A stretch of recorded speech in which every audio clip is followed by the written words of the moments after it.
ഈ വർഷത്തെ സയ്യിദ് മുഷ്താഖ് അലി T20 ടൂർണമെന്റിൽ തകർപ്പൻ ഫോമിലാണ് സഞ്ജു സാംസൺ നയിക്കുന്ന കേരളവും ക്യാപ്റ്റനും. ഗ്രൂപ്പ് കടത്തി കളിച്ച ആദ്യ 5 കളികളിൽ 4ലും അവർ വിജയിച്ചു. നിലവിൽ ഗ്രൂപ്പ് ഇയിൽ 2ാം സ്ഥാനത്താണ് കേരളം.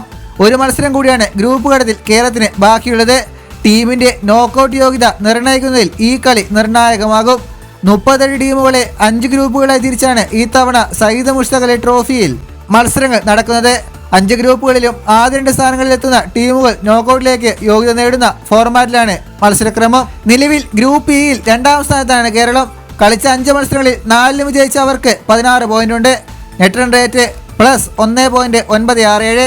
1ാം സ്ഥാനത്തുള്ള ആന്ധ്രയ്ക്കാവട്ടെ 16 പോയിന്റും നെറ്റ് റൺ റേറ്റ് +3.030 മുംബൈയാണ് നോക്കൌട്ടിലേക്ക് കൂടുതൽ സാധ്യതയുള്ള മറ്റൊരു ടീം.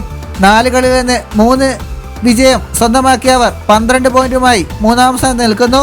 +1.199 net run rate. ആന്ധ്രയെ തോൽപ്പിച്ചാൽ കേരളത്തിന് 20 പോയിന്റാകും. ഇതോടെ ടീം നോക്കൌട്ട് യോഗ്യതയിലേക്ക് അടുക്കും. ആന്ധ്ര, മുംബൈ ടീമുകൾക്ക് 2 മത്സരങ്ങളാണുള്ളത്. കേരളം അവസാന കളിയിൽ വിജയിക്കുകയും ഈ ടീമുകൾ ശേഷിക്കുന്ന ഒരു കളിയിൽ പരാജയപ്പെടുകയും ചെയ്താൽ സഞ്ജുവിനും സംഘത്തിനും പ്രീ ക്വാർട്ടർ യോഗ്യത ഉറപ്പാണ്. ഇതുപോലുള്ള പുതിയ വാർത്തകൾക്കായി ചാനൽ ഇപ്പോൾ തന്നെ മറക്കാതെ സബ്സ്ക്രൈബ് ചെയ്ത് വയ്ക്കുക.